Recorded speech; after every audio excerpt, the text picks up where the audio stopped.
ನಮಸ್ಕಾರ ವೀಕ್ಷಕರೇ, ಈ ದೇಶ ಋಷಿಗಳು, ಸಾಧು, ಸಂತರು, ಶರಣರು ಜೀವಿಸಿದ ಧಾರ್ಮಿಕ ಶ್ರೀಮಂತ ನಾಡು. ಈ ಪುಣ್ಯಭೂಮಿಯಲ್ಲಿ ಕಾಲಾನುಕಾಲಕ್ಕೆ ಮಹಾಮಹಿಮರ ಅವತಾರವಾಯಿತು. ಅಂತ ಅವತಾರಗಳಲ್ಲಿ ಒಂದು ಸಾಕ್ಷಾತ್ ಪರಶಿವನ ಸ್ವರೂಪವಾದ ಚಳ್ಳಗುರುಕಿ ಶ್ರೀ ಗುರು ಎರಿತಾತ.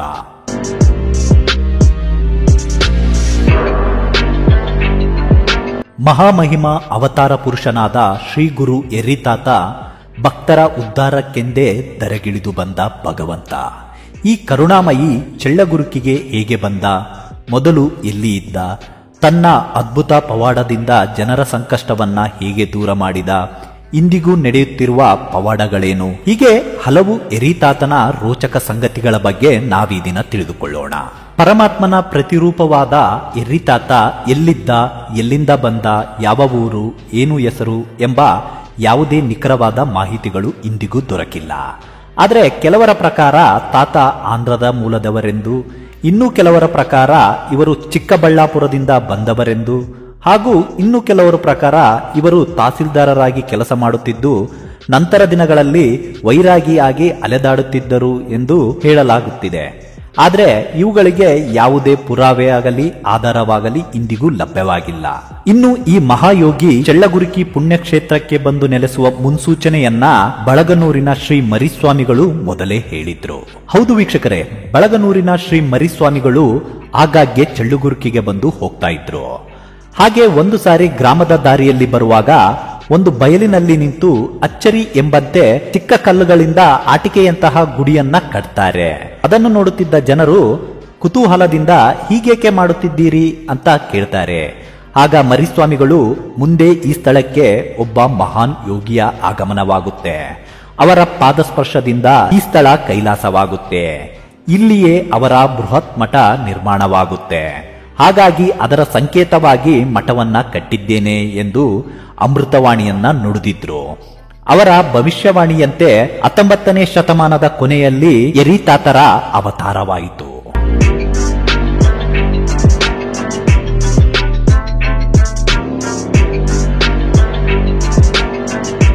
ಆಂಧ್ರ ಪ್ರದೇಶದ ಮಲ್ಲಪ್ಪನಮಟ್ಟಿ ಎಂಬಲ್ಲಿ ಎರಿತಾತ ಧ್ಯಾನದಲ್ಲಿ ಮಗ್ನನಾಗಿ ಕುಳಿತಿರ್ತಾನೆ. ಆಗ ಅಲ್ಲಿಗೆ ಬಂದ ದನ ಕಾಯುವ ಹುಡುಗ ಅಚ್ಚರಿಯಿಂದ ನೋಡ್ತಾನೆ. ಹೀಗೆ ನೋಡಿ ಮರಳಿ ಊರಿಗೆ ಹೋಗಿ ಈ ಸುದ್ದಿಯನ್ನ ಜನರಿಗೆ ಹೇಳ್ತಾನೆ. ಅವರು ಬರುವಷ್ಟರಲ್ಲಿ ಗುಡುಗು ಸಹಿತ ಮಳೆ ಜೋರಾಗಿ ಅಬ್ಬರಿಸಲು ಆರಂಭವಾಗುತ್ತೆ. ಈ ಅಬ್ಬರ ನಿಂತ ಮೇಲೆ ಎರಿತಾತ ಇದ್ದ ಸ್ಥಳಕ್ಕೆ ಜನರು ಬರ್ತಾರೆ. ಆದರೆ ಅಲ್ಲಿ ಒಂದು ಅಚ್ಚರಿ ಕಾದಿತ್ತು. ಆ ಎರಿತಾತ ಧ್ಯಾನಕ್ಕೆ ಕುಳಿತ ಸ್ಥಳದಲ್ಲಿ ಒಂದು ಹನಿ ಮಳೆ ನೀರು ಇರಲಿಲ್ಲ. ಇದನ್ನು ಕಂಡು ಅಚ್ಚರಿಗೊಂಡ ಗ್ರಾಮಸ್ಥರು ತಾತ ಮಹಾದೈವಿ ಪುರುಷನೇ ಇರಬೇಕು ಎಂದು ಮೆರವಣಿಗೆಯ ಮೂಲಕ ಊರಿಗೆ ಕರೆತರ್ತಾರೆ. ನಂತರ ದಿನಗಳಲ್ಲಿ ಜನರೇ ಆ ದೈವಿ ಪುರುಷನಿಗೆ ಎರಿತಾತ, ಎರ್ಯಪ್ಪ, ಎರಿಸ್ವಾಮಿ ಹೀಗೆ ಹಲವು ಹೆಸರುಗಳಿಂದ ಕರೆಯಲು ಆರಂಭ ಮಾಡ್ತಾರೆ. ಇನ್ನು ಮುಂದೆ ನಡೆದಿದ್ದೆಲ್ಲ ಅಚ್ಚರಿ ಪವಾಡಗಳೇ. ಕಷ್ಟವೆಂದು ನೊಂದು ಬಂದವರ ಎಂದೂ ಕೈಬಿಡದ ಎರಿತಾತ ಅಲ್ಲಿಯ ಜನರ ಪಾಲಿನ ಆರಾಧ್ಯ ದೈವವಾಗ್ತಾನೆ. ತಾತನ ಪವಾಡಗಳನ್ನ ಕೇಳಿದ್ರೆ ಇಂದಿಗೂ ಮೈ ನವಿರೇಳುತ್ತೆ.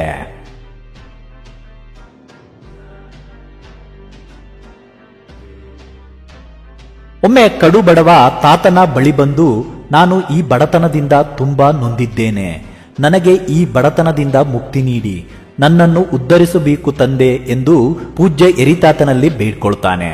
ತಾತ ಅವನ ಕಷ್ಟವನ್ನು ತೊಲಗಿಸಲು ಅವನನ್ನು ಕಣ್ಣು ಮುಚ್ಚಲು ಹೇಳಿ ಅಲ್ಲೇ ಇದ್ದ ಒಂದು ಹುತ್ತದಲ್ಲಿ ಕೈ ಹಾಕಿ 2 ಹಾವುಗಳನ್ನ ತೆಗೆದು ಒಂದು ಬಟ್ಟೆಯಲ್ಲಿ ಸುತ್ತಿ ಇದನ್ನು ಮನೆಗೆ ಹೋಗಿ ತೆರೆದು ನೋಡು ಎಂದು ಹೇಳ್ತಾನೆ. ತಾತ ಹೇಳಿದಂತೆ ಆ ಬಟ್ಟೆಯನ್ನ ಮನೆಗೆ ಹೋಗಿ ತೆರೆದು ನೋಡ್ತಾನೆ. ಆಗ ಅಚ್ಚರಿ ಎಂಬಂತೆ 2 ಚಿನ್ನದ ಗಟ್ಟಿ ಕಾಣುತ್ತವೆ. ಇದನ್ನು ಕಂಡ ಆ ವ್ಯಕ್ತಿಯ ಸಂತೋಷಕ್ಕೆ ಪಾರವೇ ಇರಲಿಲ್ಲ. ತಾತನನ್ನು ನೆನೆದು ಭಾವುಕನಾಗಿ ಕಣ್ಣೀರು ಹಾಕ್ತಾನೆ. ಹಾಗೆ ಒಮ್ಮೆ ತಾತ ಕೆರೆಯ ದಂಡೆಯಲ್ಲಿ ನಡೆದುಕೊಂಡು ಹೋಗುವಾಗ ಇಬ್ಬರು ವಿವಾಹಿತ ಮಹಿಳೆಯರು ತಾತನ ಹತ್ತಿರ ಬರ್ತಾರೆ. ನಮಗೆ ತುಂಬಾ ವರ್ಷಗಳಿಂದ ಮಕ್ಕಳಾಗಿಲ್ಲ, ದಯಮಾಡಿ ಸಂತಾನ ಫಲವನ್ನ ಕರುಣಿಸು ಎಂದು ಕೇಳ್ಕೊಳ್ತಾರೆ. ಆಗ ಪರಿಹಾರಕ್ಕಾಗಿ ಅಲ್ಲೇ ಕೆರೆಯಲ್ಲಿದ್ದ 2 ಹಾವುಗಳನ್ನ ತಂದು ಆ ಮಹಿಳೆಯರಿಗೆ ಕೊಡಲು ಹೋಗ್ತಾನೆ. ಆದರೆ ಒಬ್ಬ ಮಹಿಳೆ ಹಾವಿಗೆ ಹೆದರಿ ಓಡಿ ಹೋಗ್ತಾಳೆ. ಆದರೆ ಇನ್ನೊಬ್ಬ ಮಹಿಳೆ ಆ 2 ಹಾವುಗಳನ್ನ ತನ್ನ ಹುಡಿಯಲ್ಲಿ ಹಾಕಿಸಿಕೊಳ್ತಾಳೆ. ನಂತರ ದಿನಗಳಲ್ಲಿ ಆಕೆಗೆ ಮಕ್ಕಳಾಗ್ತವೆ. ಹೀಗೆ ಆ ಕಾಲದಲ್ಲಿ ತಾತನು ಮಾಡಿದ್ದೆಲ್ಲ ಅಚ್ಚರಿಯೇ. ಒಮ್ಮೆ ಸತ್ತು ಬಿದ್ದ ಹದ್ದನ್ನ ಕಾಲಲ್ಲಿ ಒದ್ದು ಹಾರಿ ಹೋಗು ಎಂದಾಕ್ಷಣ ಎಚ್ಚರವಾಗಿ ಹದ್ದು ಹಾರಿ ಹೋಗಿತ್ತು. ಈ ಪವಾಡವನ್ನ ಇಂದಿಗೂ ಅಲ್ಲಿಯ ಜನರ ಬಾಯಲ್ಲಿ ಕೇಳಬಹುದು. ಅಷ್ಟೇ ಅಲ್ಲದೆ ಸರ್ವಾಂತರ್ಯಾಮಿಯಾದ ಎರಿತಾತ ವಿಸ್ಮಯ ಎಂಬಂತೆ ಒಂದು ಬಾವಿಯಲ್ಲಿ ಮುಳುಗಿ ಮತ್ತೊಂದು ಬಾವಿಯಲ್ಲಿ ತೇಲಿ ಬರ್ತಿದ್ನಂತೆ. ಇದನ್ನು ಕಂಡ ಜನರು ಬೆರಗಾಗ್ತಿದ್ರು. ಒಂದಿನ ತಾತ ಧ್ಯಾನದಲ್ಲಿ ಮಗ್ನನಾಗಿ ಕುಳಿತಾಗ ತಾತನ ತಲೆಗೆ ಕಳ್ಳರು ತೆಂಗಿನಕಾಯಿಯಿಂದ ಹೊಡಿತಾರೆ. ಆದರೆ ತಾತನಿಗೆ ಒಂದು ಗಾಯವೂ ಆಗೋದಿಲ್ಲ, ಬದಲಾಗಿ ಕಳ್ಳರಿಗೆ ಆ ಗಾಯಗಳು ಆಗ್ತವೆ. ಹೀಗೆ ಒಂದಲ್ಲ ಎರಡಲ್ಲ ಹೇಳುತ್ತಾ ಹೋದ್ರೆ ಹಲವು ಪವಾಡಗಳು ಕಣ್ಮುಂದೆ ಬರುತ್ತವೆ.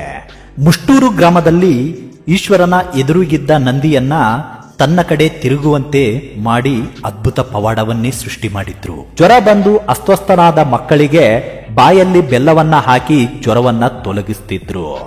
ತಾತ ಮೊಸರು ಕೇಳಲು ಒಂದು ಮನೆಗೆ ಹೋದಾಗ ಅದೇ ಸಮಯಕ್ಕೆ ಎಮ್ಮೆಯ ಕರು ಸತ್ತು ಬಿದ್ದಿರುತ್ತೆ. ಇದರಿಂದ ಕರುವನ್ನ ಕಳೆದುಕೊಂಡ ಮಹಿಳೆ ಗೋಳಾಡುತ್ತಾ ತಾತನ ಬಳಿ ಹೇಳ್ತಾಳೆ. ಆಗ ತಾತ ತನ್ನ ಪಾದದ ಬೆರಳಿನಿಂದ ಕರುವನ್ನ ಸ್ಪರ್ಶಿಸಿ ಬದುಕಿಸ್ತಾನೆ. ಹೀಗೆ ಹಲವು ಪವಾಡಗಳನ್ನು ತೋರುತ್ತಿದ್ದ ಎರಿತಾತನ ಮೇಲೆ ಗ್ರಾಮಸ್ಥರಿಗೆ ಮತ್ತಷ್ಟು ದೈವಿ ಭಕ್ತಿ ಹೆಚ್ಚಾಗುವಂತೆ ಮಾಡಿತ್ತು. ಇಂಥ ಮಹಾಮಹಿಮ ಕಲಿಯುಗ ದೈವ ಸ್ವಯಂ ದೇಹತ್ಯಾಗ ಮಾಡುವ ದಿನ ನಿಶ್ಚಯವಾಗಿತ್ತು. ಹೌದು ವೀಕ್ಷಕರೇ, ಜನರ ಜೀವನದ ಪರಮ ಸತ್ಯವನ್ನು ತಿಳಿಸಿ ಭವಬಂಧವನ್ನು ಬಿಡಿಸಲೆಂದೇ ಭೂಮಿಗೆ ಬಂದ ಈ ಭಗವಂತ ಜೀವ ಸಮಾಧಿಯಾಗಲು ನಿರ್ಧರಿಸಿದ್ರು. ಅದು 1922 ಜ್ಯೇಷ್ಠ ಶುದ್ಧ ಷಷ್ಠಿಯಂದು ಶ್ರೀ ಗುರು ಎರಿತಾತ ದೈಹಿಕವಾಗಿ ಲಕ್ಷಾಂತರ ಭಕ್ತರನ್ನು ತೊರೆದು ಜೀವ ಸಮಾಧಿಯಾದರು. ಹೀಗೆ ಪರಮಾತ್ಮನ ಸ್ವರೂಪವಾದ ಶ್ರೀ ಗುರು ಎರಿತಾತ ಇಹಲೋಕವನ್ನ ತ್ಯಜಿಸಿದ್ರು. ಇಂದಿಗೂ ಎರಿತಾತನ ಜೀವ ಸಮಾಧಿಯ ನೆನಪಿನರ್ಥವಾಗಿ ಜ್ಯೇಷ್ಠ ಶುದ್ಧ ಷಷ್ಠಿ ದಿನದಂದು ಅದ್ದೂರಿಯಾಗಿ ಮಹಾರಥೋತ್ಸವ ನಡೆಯುತ್ತೆ. ಈ ಸಂಭ್ರಮವನ್ನ ನೋಡಲು ಎರಡು ಕಣ್ಣು ಸಾಲದು. ಹಲವು ರಾಜ್ಯಗಳಿಂದ ಸುತ್ತಮುತ್ತ ಹಳ್ಳಿಗಳಿಂದ ಲಕ್ಷಾಂತರ ಭಕ್ತಾದಿಗಳು ತಾತನ ತೇರನ್ನು ನೋಡಲು ಎತ್ತಿನ ಬಂಡಿ, ಟ್ರ್ಯಾಕ್ಟರ್, ಬಸ್ಸು, ಬೈಕುಗಳ ಮೂಲಕ ಚೆಳ್ಳುಗುರುಕಿಗೆ ಬಂದು ಸೇರ್ತಾರೆ. ಇಲ್ಲಿ ತಮ್ಮ ಇಷ್ಟಾರ್ಥವನ್ನು ನೆನೆದು ಜೋಡಿ ಬಾಳೆಹಣ್ಣನ್ನು ರಥದ ಕಳಸಕ್ಕೆ ಎಸಿತಾರೆ. ಇನ್ನು ಹೆಚ್ಚಾಗಿ ನವ ಜೋಡಿಗಳು ಈ ತಾತನ ತೇರನ್ನ ನೋಡಿದ್ರೆ ತಮ್ಮ ಮುಂದಿನ ಜೀವನ ಸುಖಕರವಾಗಿರುತ್ತೆ ಅನ್ನೋದು ಇಲ್ಲಿಯ ನಂಬಿಕೆಯಾಗಿದೆ. ಇನ್ನು ಮಹಾರಥೋತ್ಸವದ ಅಂಗವಾಗಿ 7 ದಿನ ಮುಂಚೆಯೇ ಹಲವು ಕಾರ್ಯಕ್ರಮಗಳು ಆರಂಭವಾಗುತ್ತೆ. ಆಂಧ್ರ, ಕರ್ನಾಟಕ ಸೇರಿದಂತೆ ಸುಮಾರು 25ಕ್ಕೂ ಹೆಚ್ಚು ಹಳ್ಳಿಗಳಿಂದ ಬಂದ ತಾತನ ಭಕ್ತಾದಿಗಳಿಂದ ಕಣ್ಮನ ಸೆಳೆಯುವ ನೃತ್ಯವನ್ನ ಒಳಗೊಂಡ ಸಪ್ತ ಭಜನೆ ಕಾರ್ಯಕ್ರಮ ರಾತ್ರಿ ಹಗಲು ಎನ್ನದೇ ನಡೆಯುತ್ತೆ. ಅಷ್ಟೇ ಅಲ್ಲದೆ ಬಸವ ಉತ್ಸವ, ಹೂವಿನ ರಥೋತ್ಸವ, ಕಾರ್ತಿಕ ಮಾಸದ ಅಮಾವಾಸ್ಯೆಯಂದು ಮುತ್ತಿನ ರಥೋತ್ಸವ, ಹಾಗೆ ಇಲ್ಲಿ ಪ್ರತಿ ಅಮಾವಾಸ್ಯೆಯ ಸಂಜೆ ತಾತನ ಬೆಳ್ಳಿ ರಥೋತ್ಸವ ಅದ್ದೂರಿಯಿಂದ ನಡೆಯುತ್ತೆ. ಹಾಗೆ ಬಸವನ ಉತ್ಸವ ದಿನದಂದು ಶಿವದೀಕ್ಷೆ ಕಾರ್ಯಕ್ರಮಗಳು ಜರುಗುತ್ತವೆ. ಇನ್ನು ಈ ಜಾತ್ರೆಯ ಇನ್ನೊಂದು ವಿಶೇಷತೆ ಏನಂದ್ರೆ ರಥೋತ್ಸವದ ದಿನದಂದು ಸಂಜೆ ಕರ್ಪೂರದಾರತಿ ನಡೆಯುತ್ತೆ. ಮಣ್ಣಿನ ಪಾತ್ರೆಯಲ್ಲಿ ಕರ್ಪೂರದ ಆರತಿಯಿಂದ ಗರ್ಭಗುಡಿಯನ್ನ ಪ್ರದಕ್ಷಿಣೆ ಮಾಡಿದರೆ ನೀವು ಅಂದುಕೊಂಡಿದ್ದು ನೆರವೇರುತ್ತೆ ಅನ್ನೋ ನಂಬಿಕೆ ಇದೆ. ಹಾಗಾಗಿ ತಮ್ಮ ಇಷ್ಟಾರ್ಥವನ್ನ ಈಡೇರಿಸಿಕೊಳ್ಳಲು ಗಂಡು ಹೆಣ್ಣು ಎಂಬ ಯಾವುದೇ ಭೇದವಿಲ್ಲದೆ ಸಾವಿರಾರು ಭಕ್ತರು ಈ ಕಾರ್ಯಕ್ರಮದಲ್ಲಿ ಪಾಲ್ಗೊಳ್ಳುತ್ತಾರೆ. ಇನ್ನು ಇಲ್ಲಿ ಇನ್ನೊಂದು ವಿಶೇಷತೆ ಏನಂದ್ರೆ ಬಾಣೋತ್ಸವ. ಈ ಬಾಣೋತ್ಸವದಲ್ಲಿ ತುಂಬಾ ಅಲಂಕಾರ ಮಾಡಿ ಕಣ್ಮನ ಸೆಳೆಯುವ ಬಾಣಗಳನ್ನ ಬಿಡಲಾಗುತ್ತೆ. ಇದನ್ನ ನೋಡಲು ಸಾವಿರಾರು ಜನ ಕೂಡಿರ್ತಾರೆ. ಈ ಬಾಣಗಳು ಮನೋರಂಜನೆ ನೀಡುವ ಮೂಲಕ ದೈವಿ ಭಕ್ತಿಯನ್ನ ಹೆಚ್ಚಿಸುತ್ತೆ. ಹಾಗೆ ತಾತನ ಜಾತ್ರೆಯ ದಿನ ರಾತ್ರಿ ತಾತನ ಜೀವನಾಧಾರಿತ ನಾಟಕ ಹಾಗೂ ಹಲವು ಮನೋರಂಜನಾ ಕಾರ್ಯಕ್ರಮಗಳು ಪ್ರದರ್ಶನಗೊಳ್ಳುತ್ತವೆ. ಇನ್ನು ಪ್ರತಿನಿತ್ಯ ತಾತನಿಗೆ ರುದ್ರಾಭಿಷೇಕ, ಮಹಾಮಂಗಳಾರತಿ, ಅಷ್ಟೋತ್ತರ ತೊಟ್ಟಿಲು ಸೇವೆ, ತಾತನ 108 ರಗಳೆ ಪಾರಾಯಣ, ಹೀಗೆ ಹಲವು ಪೂಜಾ ಕೈಂಕರ್ಯಗಳು ಜರುಗುತ್ತವೆ. ಹಾಗೆ ವಿಶೇಷ ದಿನಗಳಲ್ಲಿ ಹಲವು ಪೂಜಾ ಕಾರ್ಯಗಳು ನಡೆಯುತ್ತವೆ.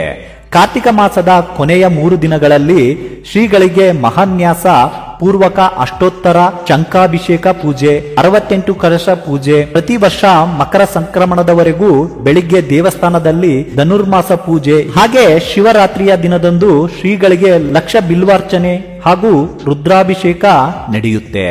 ಇನ್ನು ಇಂದಿಗೂ ತಾತನ ಪವಾಡಗಳು ನಡೆಯುತ್ತಲೇ ಇವೆ.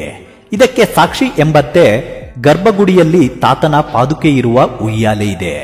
ನಿಮ್ಮ ಮನದಲ್ಲಿ ಯಾವುದೇ ಕಾರ್ಯದ ಬಗ್ಗೆ ನೆನೆದುಕೊಂಡು ಉಯ್ಯಾಲೆಯ ಎರಡೂ ಬದಿ ಕೈಯಿಟ್ಟರೆ ಕೆಲಸ ಆಗುತ್ತದೆ ಎಂದಾದರೆ ತಾತನ ಉಯ್ಯಾಲೆ ತನ್ನಷ್ಟಕ್ಕೆ ತಾನೇ ತೂಗುತ್ತೆ. ಆ ಕೆಲಸ ಆಗುವುದಿಲ್ಲ ಎಂದಾದರೆ ಉಯ್ಯಾಲೆ ತೂಗುವುದಿಲ್ಲ. ಹೀಗೆ ನಿಮ್ಮ ಆಗು ಹೋಗುಗಳನ್ನ ಇಂದಿಗೂ ತನ್ನ ಪವಾಡಗಳ ಮೂಲಕ ಭಕ್ತರಿಗೆ ತನ್ನ ಇರುವಿಕೆಯ ಸತ್ಯವನ್ನ ತಿಳಿಸ್ತಾ ಇದ್ದಾನೆ. ಇನ್ನು ಶ್ರೀ ಗುರು ಎರಿ ತಾತನ ಜೀವ ಸಮಾಧಿಯ ಮೇಲೆಯೇ ಎರಿ ತಾತನ ಹಾಲುಗಲ್ಲಿನ ಮೂರ್ತಿಯನ್ನ ನಿರ್ಮಾಣ ಮಾಡಲಾಗಿದೆ. ಇನ್ನು ಈಗಲೂ ತಾತನವರು ಧರಿಸುತ್ತಿದ್ದ ಪಾದುಕೆಗಳು ಹಾಗೂ ಅವರ ಜಟೆಯನ್ನ ತಾತನ ದೇವಸ್ಥಾನದಲ್ಲಿ ಕಾಣಬಹುದಾಗಿದೆ. ಇವುಗಳನ್ನು ನೋಡಿ ಕಣ್ತುಂಬಿಕೊಳ್ಳುವ ಸುದೈವ ನಮ್ಮದಾಗಿದೆ. ಅಷ್ಟೇ ಅಲ್ಲದೆ ಹುಬ್ಬಳ್ಳಿಯ ಪರಮ ಪೂಜ್ಯರಾದ ಶ್ರೀ ಸಿದ್ಧಾರೂಢ ಸ್ವಾಮಿಗಳು ಹಾಗೂ ಕೋಟ್ಯಂತರ ಭಕ್ತರ ಆರಾಧ್ಯ ದೈವವಾಗಿರುವ ಶಿರಡಿ ಬಾಬಾ ಅವರು ಎರಿತಾತನ ಭೇಟಿ ಮಾಡಿದ್ದರು ಎಂದು ಹೇಳಲಾಗ್ತಿದೆ. ಇನ್ನು ಭಕ್ತರ ಪಾಲಿನ ಕೈಲಾಸವಾಗಿರುವ ತಾತನ ಈ ಬೃಹತ್ ಮಠವನ್ನು ಸ್ಥಾಪಿಸಿದವರು ತಿಕ್ಕಯ್ಯ ತಾತ ಅನ್ನುವ ಕಾಯಕಯೋಗಿ. ಈ ತಿಕ್ಕಯ್ಯ ತಾತನವರಿಗೆ ಶ್ರೀ ಗುರು ಎರಿತಾತನವರ ಮೊದಲ ಶಿಷ್ಯರಾಗುವ ಸೌಭಾಗ್ಯ ದೊರೆತಿತ್ತು. ಹಾಗೆ ಶ್ರೀ ಶಿವರಾಮ ಅವಧೂತರು, ಶ್ರೀ ರಾಮಲಿಂಗ ಸ್ವಾಮಿಗಳು ಹಾಗೂ ಮಠದ ಬೆಳವಣಿಗೆಗೆ ಆರ್ಥಿಕ ಸಹಾಯ ಮಾಡುವುದರ ಮೂಲಕ ತಾತನ ಸೇವೆಯಲ್ಲಿ ನಿರತರಾದ ಶಾಮಣ್ಣನವರು, ಹೀಗೆ ತಾತನ ನಿಸ್ವಾರ್ಥ ಸೇವೆಯನ್ನ ಮಾಡುತ್ತಾ ಅನೇಕ ಜನರು ಸಂತೃಪ್ತಿಯನ್ನ ಪಡೆದುಕೊಂಡಿದ್ದರು. ಹಾಗೆ ಈ ಪುಣ್ಯ ಸ್ಥಳಕ್ಕೆ ಭೇಟಿ ನೀಡಿರುವ ರಾಜಕೀಯ ಕ್ಷೇತ್ರ, ಧಾರ್ಮಿಕ ಕ್ಷೇತ್ರ, ಸಿನಿಮಾ ಕ್ಷೇತ್ರ, ಹೀಗೆ ಹಲವು ಕ್ಷೇತ್ರದ ಗಣ್ಯಾತಿ ಗಣ್ಯರು ತಾತನ ಆಶೀರ್ವಾದವನ್ನು ಪಡೆದು ತಮ್ಮ ಜೀವನ ಹಾಗೂ ಕಾರ್ಯಕ್ಷೇತ್ರಗಳಲ್ಲಿ ಯಶಸ್ಸನ್ನ ಕಂಡುಕೊಂಡಿದ್ದಾರೆ. ಅಷ್ಟೇ ಅಲ್ಲದೆ ತಾತನ ಪವಾಡಗಳು, ಮಹಿಮೆಗಳನ್ನ ಸಾರುವ ಹಲವು ಸಿನಿಮಾಗಳು, ನಾಟಕಗಳು ಜನರನ್ನ ಇನ್ನಷ್ಟು ಭಾವಭಕ್ತಿಯಿಂದ ಮನಮುಟ್ಟುವಂತೆ ಮಾಡಿವೆ.